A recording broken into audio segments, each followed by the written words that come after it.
The film began with a scene that was a blast from the past for fans of the first movie. In a familiar setting, Hutch was once again in the hot seat, being interrogated by two federal agents. From the looks of it, something brutal had gone down, and Hutch was in the thick of it. The movie then rewound 4 years to fill in the gaps. 4 years had passed since the bloodbath at the end of the first film. Hutch had moved into a new house and settled into a new routine. On the surface, he seemed to have returned to his boring everyday life. But as the story unfolded, it became clear that he was back in the game, working as a Black Ops agent for the American Intelligence Agency. As a dedicated family man, he always stayed in touch with his wife, Becca, who was not too thrilled with his busy schedule. She told him that she wanted him to spend more time with the kids and that she was planning a family vacation for the summer. Hutch was a good husband, so he promised to make it happen. Later that day, Hutch met with a man known as the Barber. He was a former handler who now acted as a middleman for Hutch's new missions. It turned out that Hutch was back in the game because of a huge debt he had incurred after killing all those Russian mobsters in the first film. He now owed the Russian mafia a cool $30 million. To pay it off, Hutch was forced to take on high-risk missions for a top-dollar price. Hutch had just finished a mission to steal a data card from a criminal organization. He told the Barber that he had to get his hands dirty and kill everyone at the compound. For his troubles, he demanded a bigger payout and got a fat check for $700,000. The Barber offered him another job, but Hutch turned it down, saying he had to keep his promise to his wife. On the last mission, he came across a place he recognized from his childhood, a tourist spot called Plummerville. He now had a hankering to take his family there. The Barber surprisingly agreed and told him to take some time off. The next day, Hutch broke the news about the family trip to Plummerville. The place held a special place in his heart, and he wanted to share that with his family. Becca and their daughter Sammy were over the moon about the vacation, but Brady, their teenage son, was not thrilled about it, thinking Plummerville was for little kids. To make matters worse, Hutch's dad, David, was also coming along. The next day, they hit the road and picked up the old man from his retirement home. In a nutshell, Hutch and his family arrived in Plummerville and checked into a room. David stayed somewhere else. Becca saw the trip as a huge win. A chance for Hutch to finally get away from his dangerous missions. But for Hutch, the place held memories of his stepbrother, Harry, as it was the only time they had a real vacation together as kids.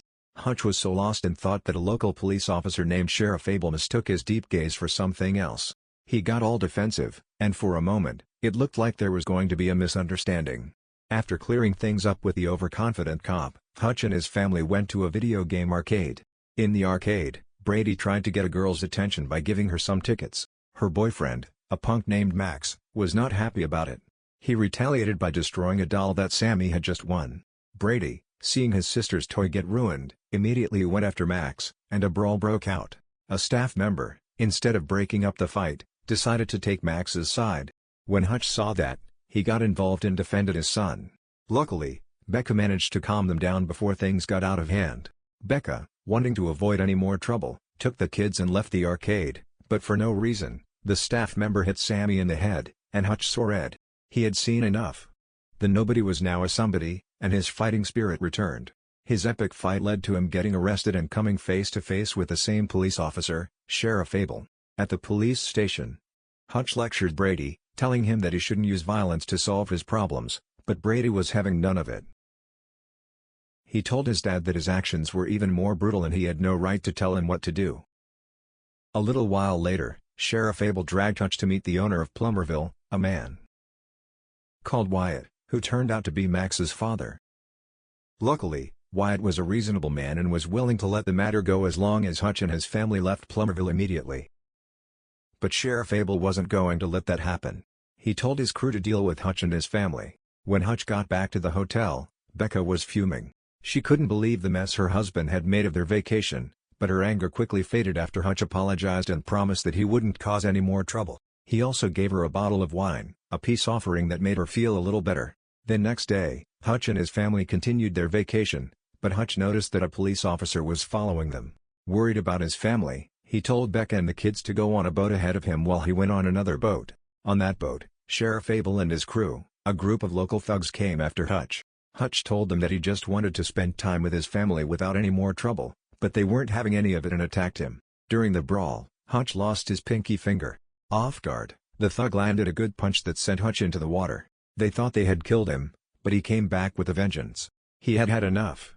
In a fit of rage, he unleashed his inner nobody, a man who had been hiding his true self from the world. He single-handedly took out Sheriff Abel's crew, proving that he was a force to be reckoned with.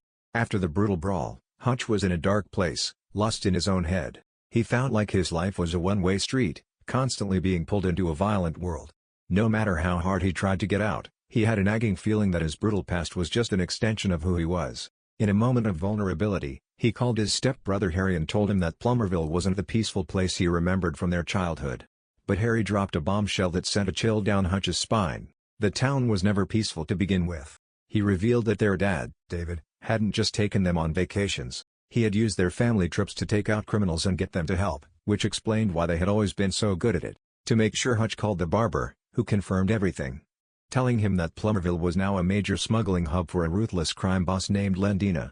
She was a notorious and unpredictable smuggler who dealt in everything from drugs to guns and bow weapons. The barber warned him to stay out of it, saying he wouldn't get involved if anything happened to his family. At the same time, Sammy was trying to pet a dog at the Plummerville theme park when a senior staff member told her to back off. It turned out that the park owner, Wyatt, was a puppet on Lendina's strings. He had a massive debt to her from his father, and the only way to pay it off was to let her use his resort as a major smuggling hub. He had just paid off his debt, but Lendina wasn't going to let him go that easily. She ordered the corrupt cop, Sheriff Abel, to kidnap his son, Max, just to keep him in line.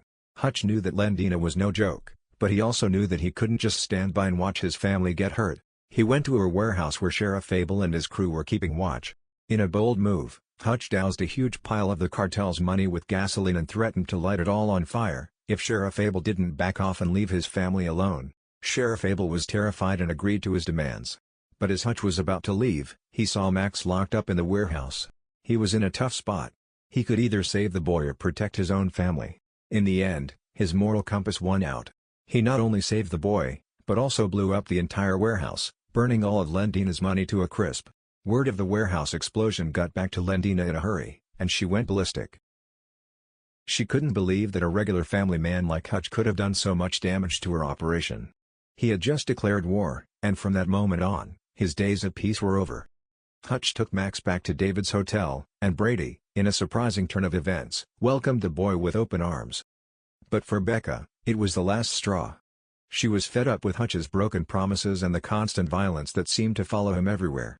Hutch apologized and said that maybe the best thing for their family was for him to go away forever. He even mentioned getting a divorce, which sent Becca reeling. After that tense conversation, Hutch went to find Wyatt to tell him that his son was safe. But before he could get a word out, Wyatt flew off the handle, yelling at Hutch for dragging his family into his mess. After a few punches, Wyatt calmed down and thanked Hutch for saving his son from Lendina's clutches. He knew that this was just the beginning and that Lendina would be coming for Hutch and his family. He wasted no time and cleared out Plummerville, turning it into a fortress for the coming war. Just when things were looking grim, Harry showed up, ready to fight alongside his stepbrother. And as if that wasn't enough, David, their father, who was a retired FBI agent, also joined the fight.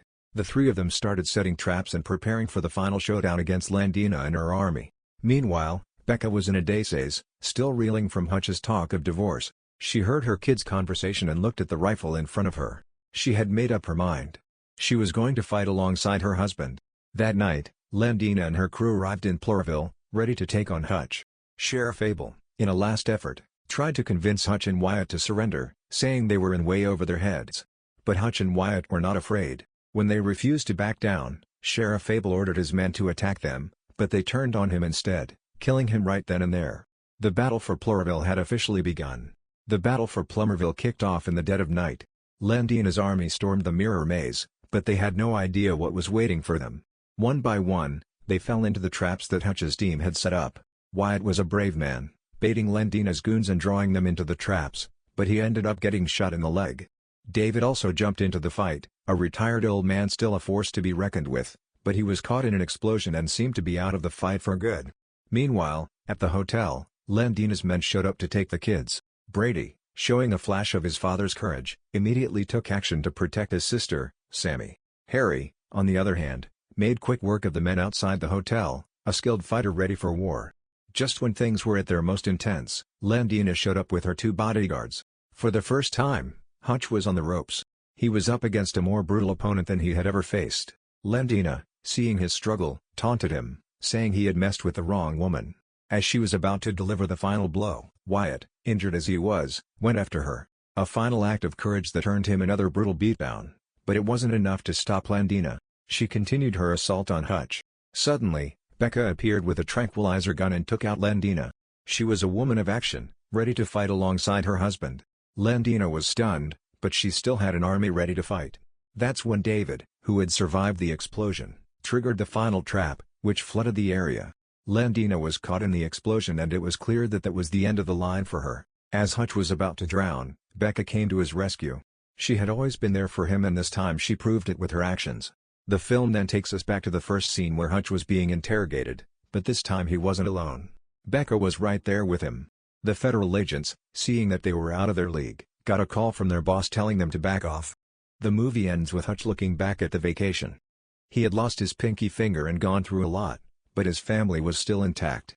In the end, that was all that mattered. Thanks for watching. If you enjoyed this video even half as much as I enjoyed making it, smash that subscribe button.